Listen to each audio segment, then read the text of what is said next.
Yo. We here with Queenzflip, man. We're gonna flip the script live. You know, with my man. You already know, man. OG Killer Kev was happening. What's up, man? We try. We working things out. We trying things out, man. How you Right. doing, KK? I'm doing good, man. Fantastic, man. You look good, man. Absolutely. You tired? Nah, I'm all right. I just took some of that what's that? Red Bull. That Red Bull, man. You know that thing like crack. What's up, man? So, like flip the script live. We here to talk about different things, man. This is just a test run. You know what I mean? We here late, just setting up, trying different items and stuff like that. Absolutely. I got a couple of things on the table. KK, like, what's going on, Flip? What are you doing? But it's all right, man. But what's going on, KK, man? There's a picture floating around that the dude took. And I'm going to start off by talking about, the dude took a picture with the home, he's not my homie, but the dude took a picture with the dude Alpo. And he said that Alpo said that he's outside.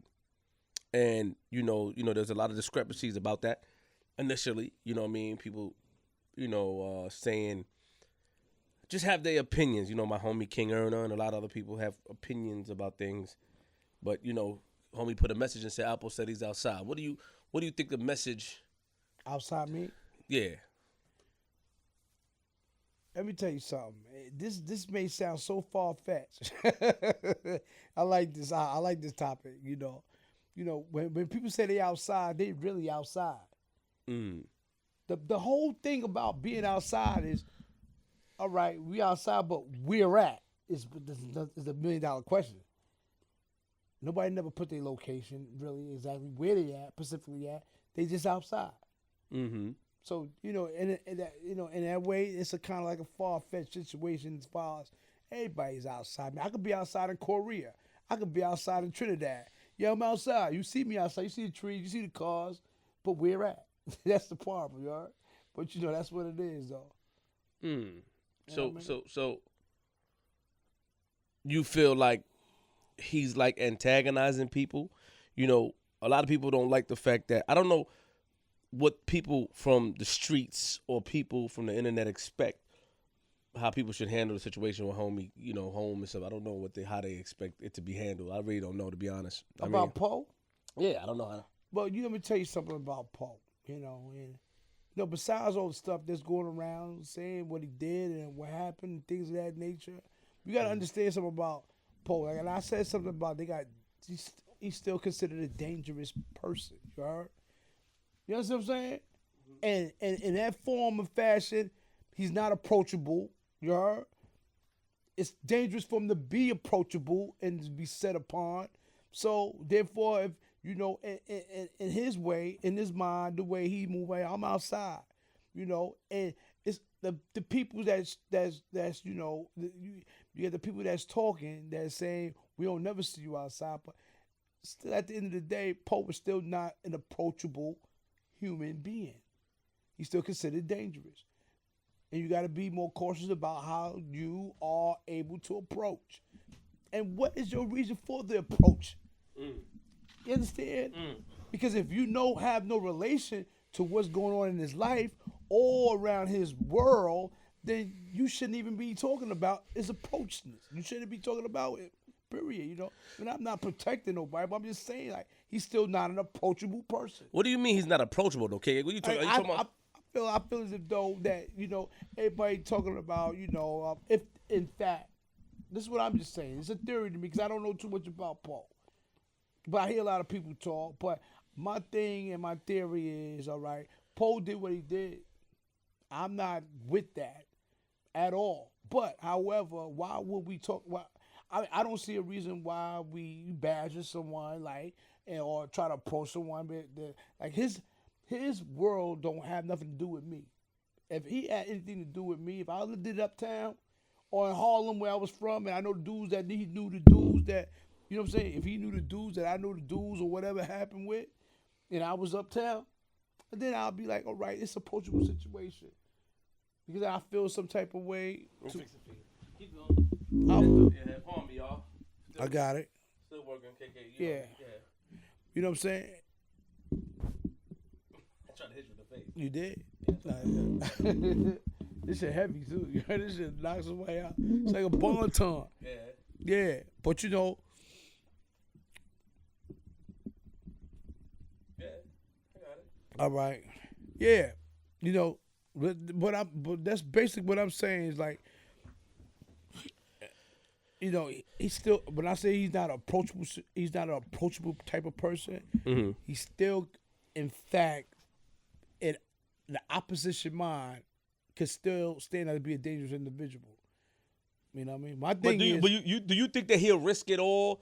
Coming home, he did 30 years, he did what he did, he did 30, came home. You think that he's still, because it's a possibility that, because you got to understand something. Do you think it's the antagonizing thing? Right, you know, and I think that sometimes that push people to a limit, you know what I mean? You know, a lot of people are more smarter and strategic about what they do and how they're going to handle certain people when they are, in fact, being approached. But I hear that same thing even from, shout out to the homie Mike Knox. I was talking to him, and Mike Knox told me the same thing from Philly. He was like, you know, at the end of the day, we got to remember that homie is still a killer. And a lot of times with the new generation, I don't think they really care about what you did, is what have you done for me lately. But I think that a lot of people, you know, when they try to put the persona and the image out there, like, you know, oh, we shouldn't give him no sunshine, and you should, like, it's like, what do you know, his story is still an interesting story to a lot of people. You know, the white people will pay millions of dollars and put him on the big screen. You know what I'm saying? Look at the other people that told us on the big screen. You know what I mean? A lot of movies. Like who? I forgot, but it's a lot of Italian movies. Yeah, The Mob is different. Well, see, that's bias. It's racist, too. You're racist. I'll knock you out right now, KK. That's racist. That's racist. Yo, don't ever. That's racist, KK. That's racist. The Mob, the Italian, yeah. Why the Mob is different? But they're not respected no more. Nobody look at The Mob no more. They KK, you bugging. What? You bugging. You was scared of the Mob. You was scared of the Mob back in the days. Back in the days, yes. But now they all ratted on each other so much they don't matter no more. You keep it real. You scared of the Mob, KK? Keep it real. No, I never was. KK. They were just a different type of. KK, hold on. They sneak up. KK, come on, KK. You be chilling in the park playing basketball. Somebody. No, man, you know what though? I was weird. It was weird back then. When I told Shannon Briggs, listen, Shannon, when I went to Tommy Gallagher's. And I told you about Tommy Gallagher, right? Yeah, you told me about that, yeah. Yeah, him, Jackie Callan, and Sylvester Stallone wound up doing a show called The Contenders.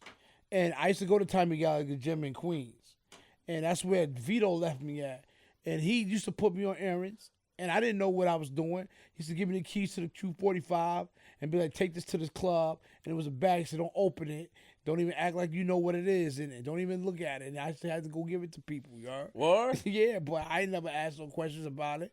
I just did that. What I did, it got tipped for it big. You heard? So what I'm saying is that, but I'm saying is that you saying the mall, nobody cared about the mall, but back in the days you was scared of the mall too. Nah, I never was ever scared of the mall. KK, come on, Don't stop get that it. twisted. Come on, man. Because the mall was scared of the Russians, so I wasn't scared of the mall.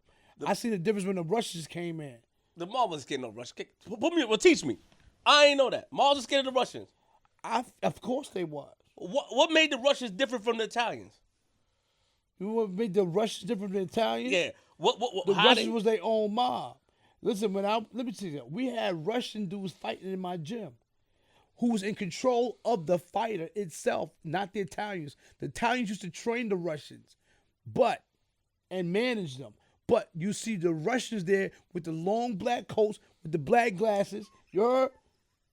I'm dead effing serious, you heard? And they sitting there the whole time while that dude training and fighting. How they look at you? How they look? Men in black. I'm dead serious. I'm not lying. So you word to mother. So I knew they were stronger than the mob. Never. The Russian mob was stronger than the Italian mob in New York City?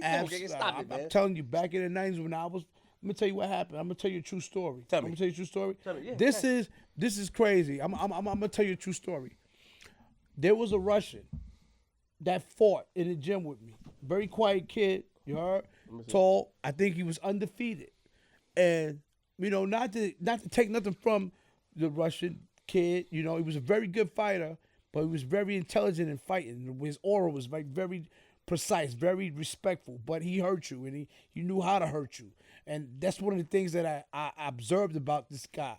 So he had a fight coming up, right? And for the first time in his life, he lost the fight, and the whole gym was mad at him. The Italians. I'm listening.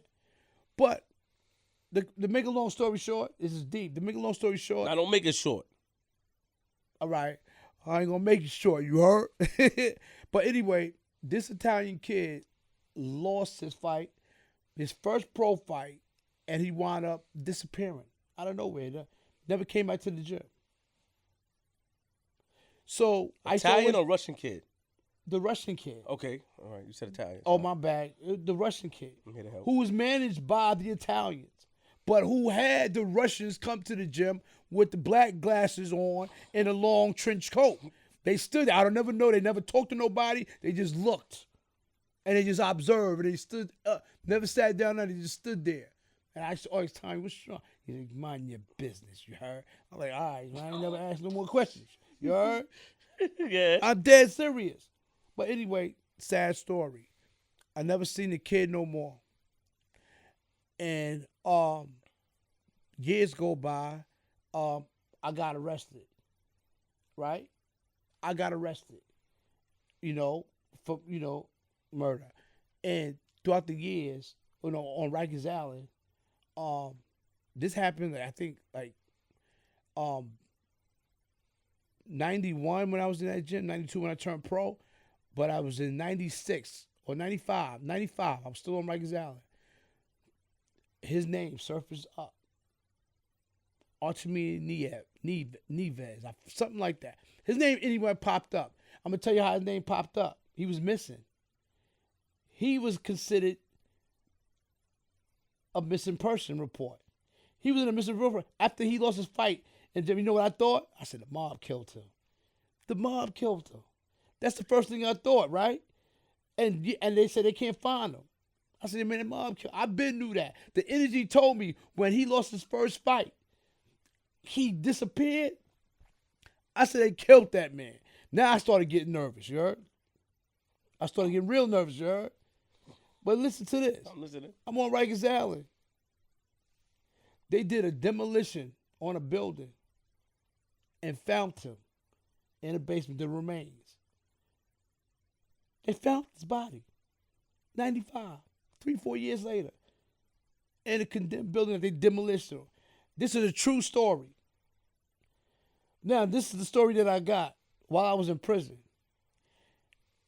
After he lost his fight, he also was a bouncer for, guess what? A Russian club somewhere in Brooklyn. He got into a fist fight with a made Russian mob. And what happened was he beat the Russian up. But the Russian that he beat up, because he was a bouncer, this guy, I didn't know he was a part-time bouncer besides being pro in my gym. He had got into a fist fight, right? And he beat the guy up. But that guy he beat up, who was a Russian, was in the Russian mob. And boom, they killed him. That's deep. Well, they wound up killing him, but they wound up, But I'm just trying to figure out, how does that prove to me that the Russian mob is tougher than the Italians? Because you know how, so you want to sit here and try to tell me the mob usually make you do anything to anybody that the mob owns or something, they got to come to you and ask questions first about what you should do and how they going to handle things. They ain't do none of that. They don't care about that Russian put money in that Italian people. So that's why I knew they were stronger than the Italians. Because they didn't come and ask them questions about what you think we should do with them or how we going to do this with them. They had no words and no say-so about it. That's how I feel. Respect. You understand? Respect. You know what? The mob deal with money. I was one of their money coming in. So I already know how they work. So back to the point I was making earlier, we was talking about Alpo. Cause I don't know how we got to them. I forgot how we veered off. Yeah, fast. But let's get back to Alpo. Yeah, do you feel that people should leave him alone and let him mind his business? Or do you understand when because people... What is the reason why people is messing with him right now? I mean, what? What do you mean messing with him? Why they got things to say? Like, I don't understand why. Like, it's not even a relationship with a lot of these people about what he done. Me, I don't know. I'm a different type of dude. I'm an OG. So I'm like, all right, so what? He did what he did. He's not in my circle, so I don't know him. So I don't understand the dudes that don't know him. Why they feel that way. Like, I mean, that's what you know what I'm saying? You know what I'm saying? For real, though. That makes sense, though, don't it? It make a lot of sense.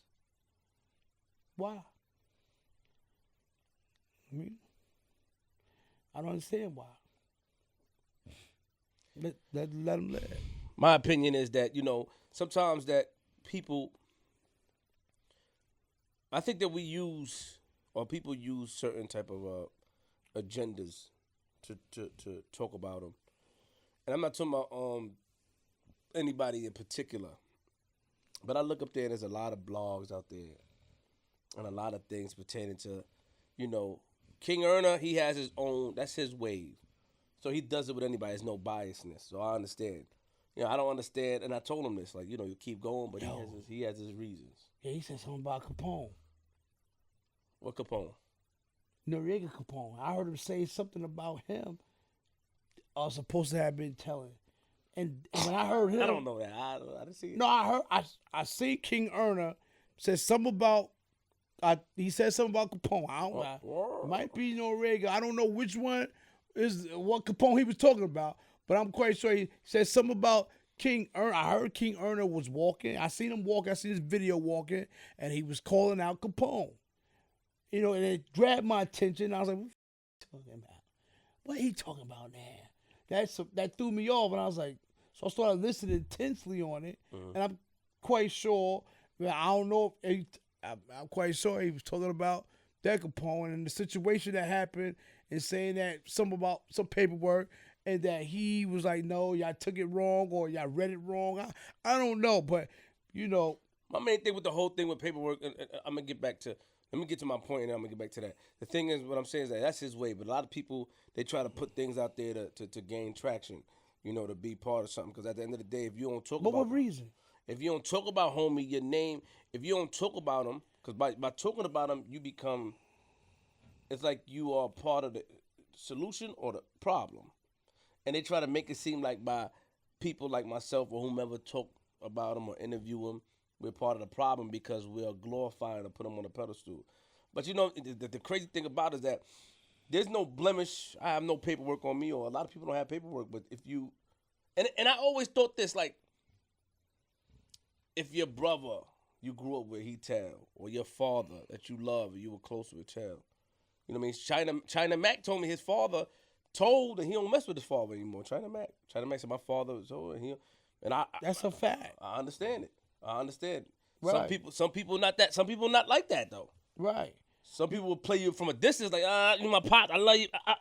But some people not like that. Yeah. If you rapping, if you're a rapper, you in the streets, those are rules. Even with your own family. Facts. You understand what I'm saying?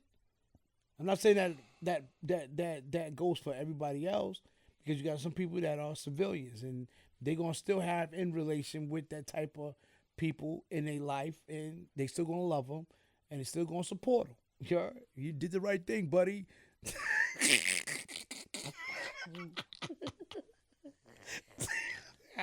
Oh shit! I think I farted. No, you didn't. Damn, KK. Not good. So let me ask you a question. Did the right thing, buddy. So yeah, good. If your family member was a snitch or a rat, are you totally cutting them off? You being who you are, what you did, what you stood for. I'm saying, are you cutting them off? Of course I have to. Of course I have to. Respect. Yeah. I'm not dealing with that. So if you see them at family reunion, what you gonna do? What? What I'm gonna do? If I see him at the family reunion? Yeah, you know what I said. I'm gonna hit him with a block of cheese. Yo, Kev'S, why you doing that? You don't know what the cheese means? Get the fuck out of here, cuzzo. You can't say the F word, man. Come on. Oh, my bad. Get out of here. Yo, why you hit me with cheese, Kev'S? Yo, cuzzo, man, you know why I hit you with cheese. You took that stand, man. Stop playing games. So when you live a certain life, you have to abide by the certain rules, the principles. Right. Because it's like you condoning certain things. Right. You know what I mean? Straight. You know what I mean? I try to keep that type of stuff, naturally away from me, but you know what I mean? It's a very tense situation. Like I got family members that are civilians. We don't consider that. We really don't consider that telling when they trying to protect their kids and things of that nature. Like someone did something to their kids or whatever. That's a different situation. You know what I mean? Normally I'd be like telling, let me handle that. Don't tell on it. You know what I'm saying? Don't tell on them. Let them come to the. What the fuck? Yeah, what the fuck? Come to the. Let them get it. Let them go. You know what I mean? Yeah, it's things of that nature, in that way. But the world has changed now to the point where is that, telling and snitching is seeming so common. I'm gonna keep it in the real with world. you. It's random, but I think It's random. You do it. You stop it. You stop. You pause. I didn't stop. I just why switched you hit that button? Hey, hold up. What's up with that button? I switched the view. I switched the view. You see that? Oh. I think if a girl got the coronavirus and she mad, you still gonna fuck her, KK. How we just get from? Man, how we just get from? Man, hold up. How we just snitching of coronavirus and sex, you heard? What's wrong with you, man? Yo, crazy. I'm looking at you like, yo, what's wrong with you? You can't do that, I KK. will. I know. The mask on, yeah. You can't do that, KK. I can't do that now. I ain't doing yes, that. you would. Nah. KK, you really don't care, KK. Yeah, I do care. Yeah. Word, I care. Yeah, I'm not promiscuous, man. I'm not a promiscuous dude at all, you heard? Yeah, but see, you doing the shit again. Yo. What the hell? Yo, KK. You made me look small and then big. What the hell? It's the view changing, man. All right.